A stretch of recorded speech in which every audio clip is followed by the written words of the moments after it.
Welcome to my YouTube channel Bull Metric में आप सभी का स्वागत है। कल निफ्टी के क्या हुआ उसके बारे में पहले बात करते हैं।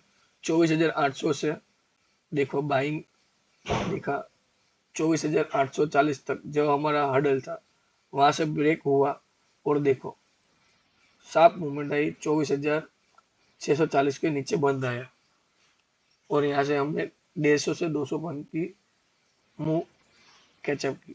ये देखो कल क्या करना है उसके बारे में बताता हूँ। कल 24,640 के नीचे सस्टेन होने के बाद यहाँ पे 24,470 से एक लॉन्ग का ट्रेड हो सकता है, पर ट्रेड वॉर के कारण पता नहीं।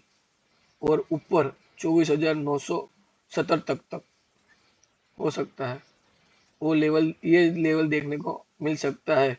बट कल वो मार्केट नेगेटिव ट्रेंड में रहा तो 24,477 24,200